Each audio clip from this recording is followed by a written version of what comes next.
Hello. Thank you for spending your afternoon with us over at Brand Innovators. It is so nice and chill over here compared to ShopTalk. So I'm really excited about this. Had the pleasure of meeting Rob and Marc last week to go over this, and I think this will be a really exciting conversation. Real quick to introduce myself, my name is Casey Saran. I am the co-founder and CEO at Spaceback. And we have a creative automation platform that brands use to turn social media posts into display ads, CTV ads, and basically allow brands to let their social first content power paid media opportunities and deliver significantly better engagement, performance results than standard banners, not to mention kind of easier to create. So that's what we do. We work with a lot of brands in the Brand Innovators community. Marc, can you tell us what you do? Sure. Marc Maleh, SVP of Connected Experiences and Emerging Tech at Valtech. So my team focuses on work that sits at the intersection of physical and digital mostly, but then also on the emerging tech side. So dare I say things like chat and AI and metaversey type things, acronyms.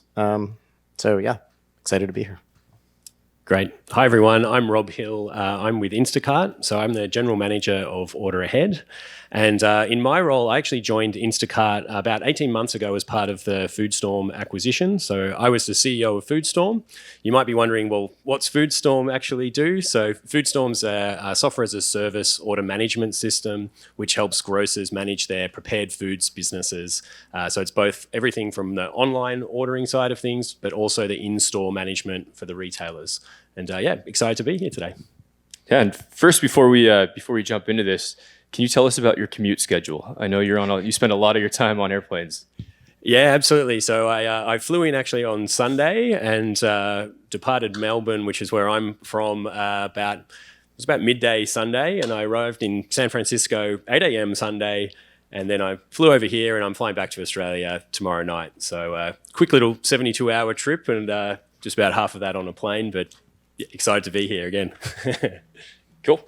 And then just to maybe kick it off, would love to kind of start with some examples. We're talking about how technology can really improve people's lives, improve the user experience. What are some kind of wins that we can talk about just to kind of get the juices going? Yeah, absolutely. So many of you might be aware that if the Instacart app and our marketplace to order groceries, but you may also not be aware that last year, it was actually at ShopTalk 12 months ago, we launched our connected stores strategy as well. And so this is where we're actually providing retailers with the technology to be able to compete both in-store and online. So after Instacart's invested over 10 years of R&D in really bringing to life the online grocery experience, we're applying that in-store.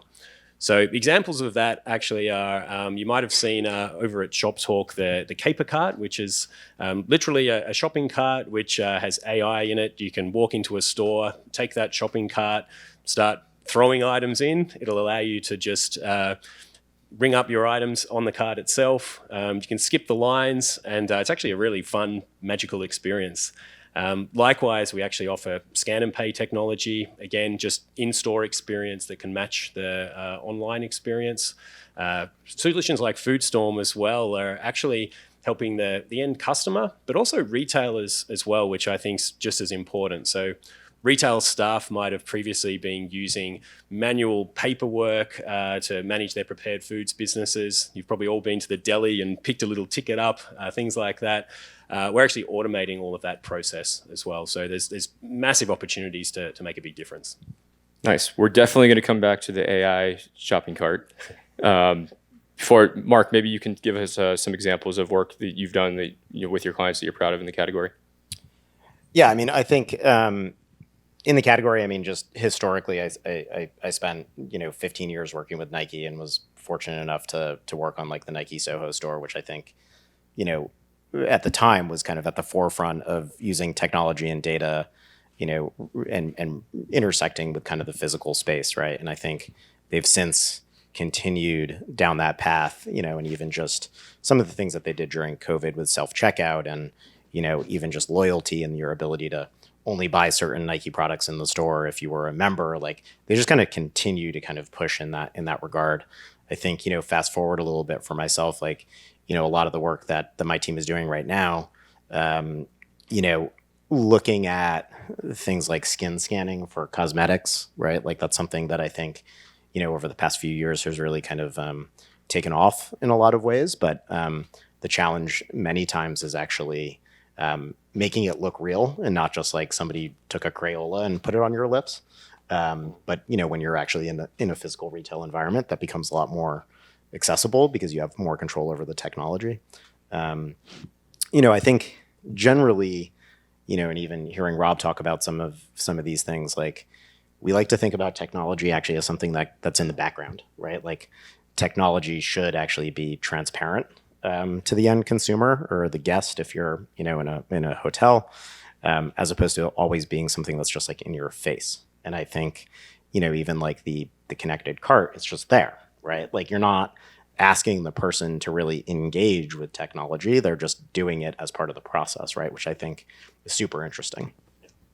Yep. And this is, I think, what we were all kind of passionate about on the intro call. So I want to get into this idea that we can maybe get people to buy more stuff, but really, I think our passion is more about how do we actually improve the experience for people. How do you measure, other than like kind of traditional retail KPIs of this AI shopping cart is increasing sales by 20%, or the size of shopping cart is larger? What are the other metrics that you're looking at to understand if this is something that's ready for adoption, and how do you kind of decide how to invest in those initiatives? Yeah, absolutely. So I think first of all, it's the partnership with the retailer in our case that's really, really important. And so it definitely isn't just about driving more sales, so to speak. We work really closely with all our retailers, whether they're large or small. And I think making sure that we understand their priorities and goals, and I'm sure one of them is going to be driving more sales, but there's also going to be efficiency and things that like in many cases are going to be harder to measure. Also, customer satisfaction, of course, is going to be absolutely critical. So you want someone to go into a store and have a really magical experience. And so whether that's magic of using an AI shopping cart or magic because they've skipped the line, whatever it happens to be, we want to make sure that when they are thinking about that retailer, they're thinking in a really positive way. Yeah, I think about, I was flying home from Cabo couple of days ago, and it had the button of like rate your experience of sad face and happy face, and I tried to get into a lounge that wasn't supported on my airline, and they wouldn't let me in. But she was really nice about it, and when I was leaving, I hit the sad face because I couldn't get in, and then I hit the happy face because I'm like, but she was really nice about it. And I imagine like that kind of feedback around customer experience can be really hard to just probably was confusing more than helpful. But in these kind of experiences, like how do you really understand if people are enjoying the experience? Yeah, well, I think it's a really good segue into quite an interesting example I heard from a CEO of a large retailer just the other day. They were using FoodStorm to manage their turkeys and Thanksgiving ordering over the last Thanksgiving. And FoodStorm actually does send a follow-up survey, and it's a very similar example to what you just mentioned to the customers. And the customer service team got a survey back, and it was scathing. And it was like, my turkey wasn't the right size turkey. My Thanksgiving is ruined. And it was obviously quite serious, but in hindsight, it's a funny example. But they actually were able to act on that feedback before the Thanksgiving. It was actually the day of Thanksgiving, and one of the senior managers was working in store, and they literally went and packed a new Thanksgiving dinner pack, drove it home to the actual customer, personally delivered it, and completely turned around that customer experience. And so that's a bit of a combination of technology playing the role of the follow-up question. If they hadn't asked the question, they never would have known, but then good old customer service as well playing a big part. That's amazing. That story sounds like a Super Bowl commercial. Yeah, that's awesome. Yeah, I mean, just to kind of add on to that, like, we were talking about your air travel on the way here. My air travel on the way here was grueling. I'll use the word shitty is probably the best example. And I think there's this similar notion of like, and it's the title of our panel today is like the brand across different surfaces. And I think more often than not now the brand across different surfaces is technology. It's your phone, it's text messaging, it's the signage you see at the airport.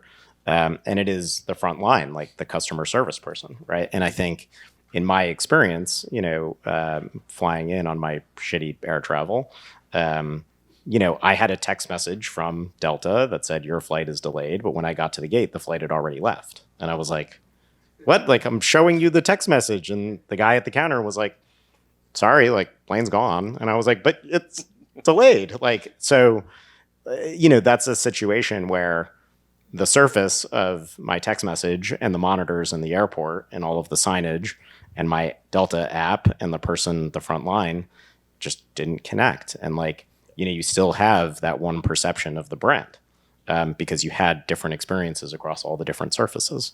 And I think that's a huge challenge and opportunity for a lot of brands, and like the way that they think about customer service is making sure actually that the same people are, that everybody's having the same conversation with the consumer. Let's talk about authenticity.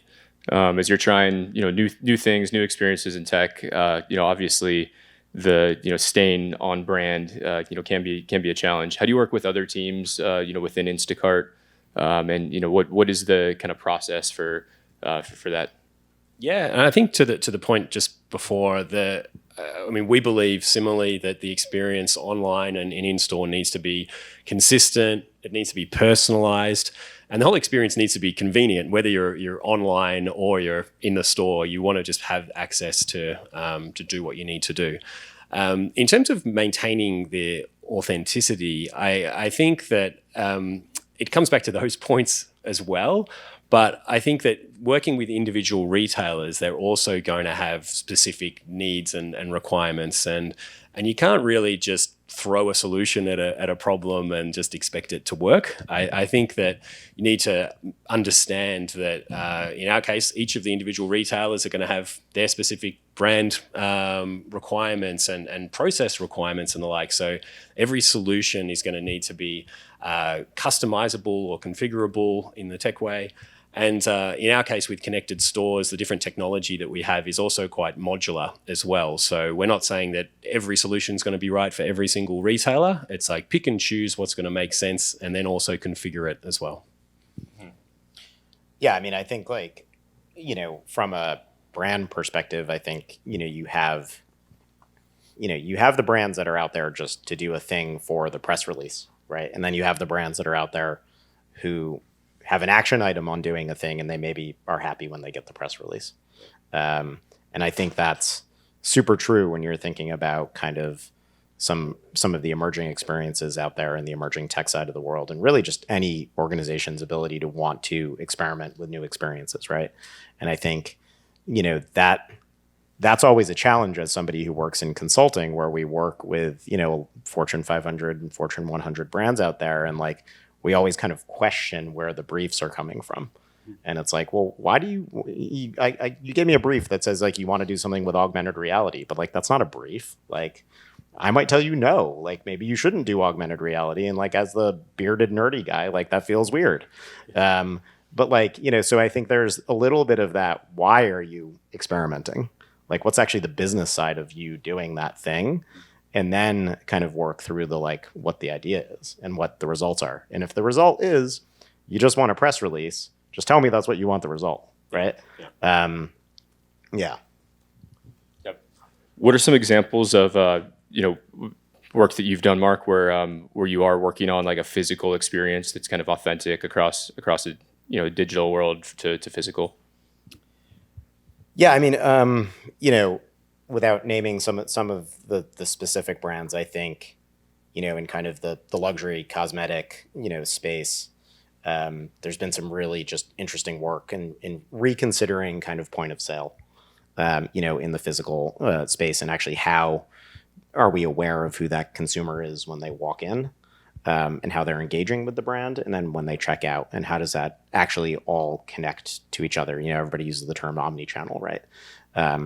To a degree, that's just a term, right? It's really just how you're using different interfaces to, either create or collect data to be able to have a personalized experience across all the surfaces, right? That's simple. Now operationalizing that in the physical world sometimes is actually the really hard part.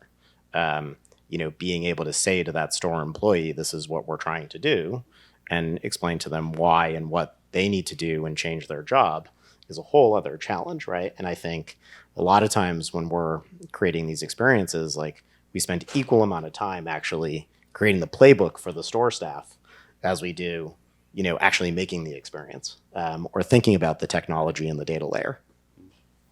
Yep. And so Marc mentioned he worked in crypto before. We talked about metaverse. It seems like you're always kind of on the cutting edge of new tech. I saw a device for an Oculus that lets you smell. It like clips up to the Oculus and it releases like scents for. I've played with it. You have? Yeah, Okay, cool. it's actually. So I live in Vermont, and it's actually a Vermont-based startup that does a lot with the federal government, specifically with like firemen and it's going to sound gross, but like medical staff in war zones. Yeah, I don't want to smell anything from my Oculus. That sensibility is really important for how they work. But I played with it around branded experiences actually, for cosmetic brands and fragrances, which was really interesting. That idea that like you can be in a visually immersive setting, but also actually have the brand essence, literally the smell, kind of in front of you at different moments. It's pretty interesting. And I think when we think about different surfaces, what kind of excites me about all these opportunities is you're just expanding the aperture of what the surfaces are for people to play with. And 20 years ago, none of us would imagine that we would have this phone that was all this unique experiences that we would have at our fingertips. And I think about my 9-year-old son and what are going to be the different surfaces he plays with, right? And like the different experiences that he has, whether it's in a headset or whether it's in the metaverse or Roblox or something else. Yep. Yeah, and I'm half making fun of it, and at the same time, I'm inspired by it now. Rob, what are some of the kind of emerging techs that you're most excited about at Instacart? Well, I think that, I gave a few of the examples of where we've got all of these different tech sort of opportunities in store, among like skipping lines at checkout to order ahead. We also have what we call carrot tags with the electronic shelf tags that light up and update prices in real time. There's lots of really cool stuff out there. But I think what it becomes really powerful is when it's interconnected as well. So if you think about helping the world of actual retailer staff who go around and update the prices of individual items around the store, particularly in this inflationary environment, actually saving them that pain of actually having an electronic shelf tag, for example, that can integrate with AI that's actually analyzing pricing. Or similarly, if you're driving one of the caper carts around the store, you can actually be trying to find an item and actually press a button and it'll similarly light up on the shelf. Or alternatively, if you want to order from the deli, again, you can just press a button on the cart. So I think it's really like that interconnectiveness that really starts to bring to life a lot of new use cases that people haven't necessarily even thought of yet. And as more and more technology comes out, making sure it can connect as well. I think it also is a fine line, though, that it's not like technology for technology's sake. I'm quite a techie and a geek at heart, and I just love it for the fun of it. But I think it's really about making it intuitive and simple and something that's going to be fun to use, but also convenient. And it's not just putting tech in someone's face for the sake of it. So simple experience on the front end, but then there might be some complex tech in the back end.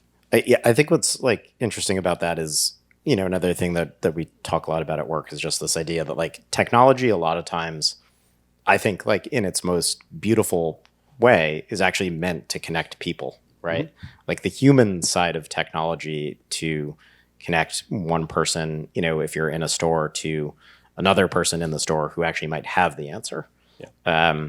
There's something to me that's like very exciting about that. And I think like, we could argue the quality or, whether Meta is doing the right things across so many things. But I think one thing that we can probably all agree on is like, it's a really amazing way to connect people to each other. Mm-hmm. You could probably make the same argument that that's what the internet was born for in general, was to connect people, across universities who normally weren't talking to each other during research. But like, I think that idea that actually technology can be transparent, but actually enable human connection, especially coming out of COVID, like that was something that I think everybody saw so much of was like you didn't want to just be in front of a screen anymore. Yeah. You actually wanted to maybe be in nature. You wanted to, have more human to human experiences. That's why everybody's traveling all of a sudden, and I think like the more that we can think of tech like that, is pretty exciting. Yeah, 100%. Yeah. Yep. The example I hear a lot about, people and adopting new technologies. I want to touch the avocado, right? Or I want to see my cut of meat. How are you helping people get more and more comfortable with using technology who maybe are not early adopters? Yeah, I think it's like all technology. There are the early adopters who want to come and play and try, and others that want to see it being more mainstream to start adopting it. And I think that you need to be really careful not to replace that. It's either the human element of the communication or the human element of just wanting to feel an avocado or whatever it might be. I think it's about incremental change. Like I'm not trying to just completely overhaul things in one step. Even in the example of the caper carts, for example, in many cases they're being rolled out in stores side by side with traditional carts as well. People can choose, but they do see other people using it, and it will become more and more mainstream as they can see that it's making a difference in the experience overall.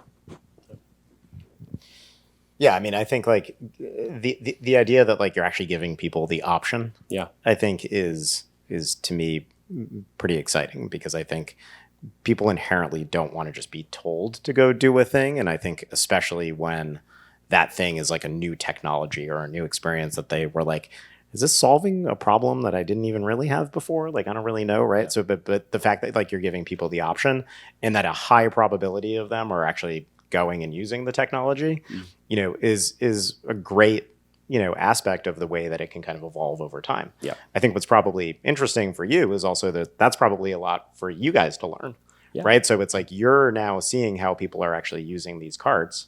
That's a whole other data set to kind of consider in your, product development, I would think. Absolutely. Yeah. When it comes to bringing technology into the shopping experience, I think of Instacart as the leader. So I'm curious to ask Rob, who do you like? What brands are doing this really well? Like where do you draw inspiration? I think in terms of where Instacart is a little bit different from other brands is that we are truly partnering with the retailers to provide this experience. So we're actually providing them with the technology to power their stores. You can look overseas in many different countries, like certainly around Asia. If you go into a supermarket there, it is quite a different experience generally from going into a supermarket here or in Australia.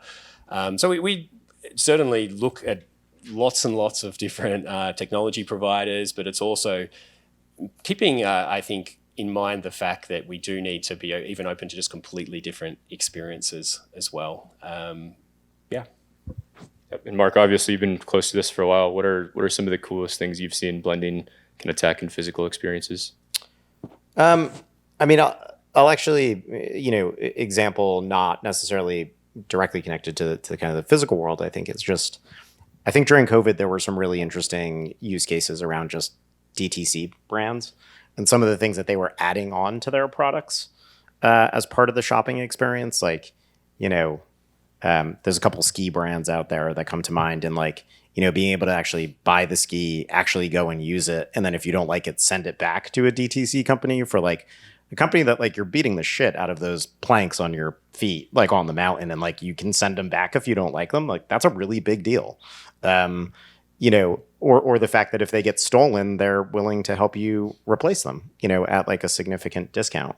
So I think there's like a bunch of DTC brands just kind of changed the way that they were offering their pricing models and their products to consumers in different ways, which was actually, it's not necessarily a connection to physical retail, but it's actually just more of a way that you're thinking about providing a service to your consumer in a way that they would never expect. And that's actually, I think there's a lot more fertile territory there to be explored. And actually, if big brands can adopt things like that as well, they have a lot to learn, right? Because, and frankly, like I think a lot of big brands would probably, have a better chance of competing with some of the kind of like smaller companies out there that are kind of crushing it in the DTC world.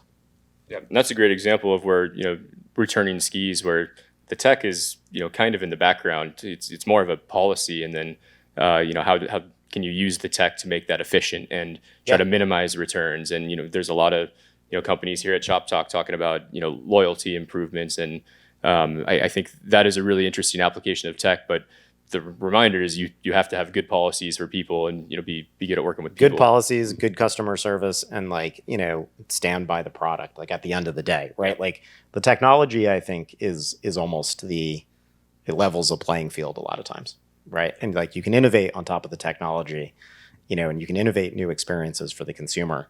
But like at the end of the day, it's only going to be as good as, how much you stand behind your product, right? Like it's kind of simple in that sense. Yep. Back to the basics. Back to the Love basics.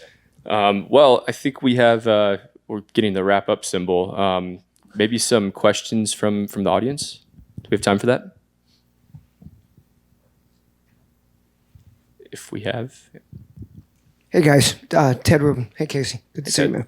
I have a question. So, you talk about the technology behind the product, but isn't it really, for that to have any longevity or to work, you've got to have a good product? Because if the product sucks, you're going to be taking it back right and left, and there's no way that model is going to work. Yeah, absolutely. And I think regardless of what the product is, right, the product could be technology, as in like my phone, right? Or the product could be, a ski, which has inherently no, in the true form, technology built into it. Either way, there's a few aspects. I think one, like from an environmental standpoint, if you're constantly just selling products and people are returning them or throwing them in the dumpster because they're so terrible, like that's a huge problem. There's kind of the costs associated with that, so I think you're absolutely right. Like if you can have the best Instagram page, in the world with the most beautiful product shots out there and sell millions of them, but if all of it sucks, then like chances are you're not going to have like a long-term company. And it doesn't matter how much of it you take back or how easy you make that process. No, because it's going to we're now in a world where like the second you get a product in the mail, there's an unboxing video of somebody either raving about it or complaining about it, and then the next day it's on Twitter and everybody's saying either how amazing it is or how terrible it is. So you don't really have the opportunity to have a bad product, because if you have a bad product, it's going to get exposed really quickly.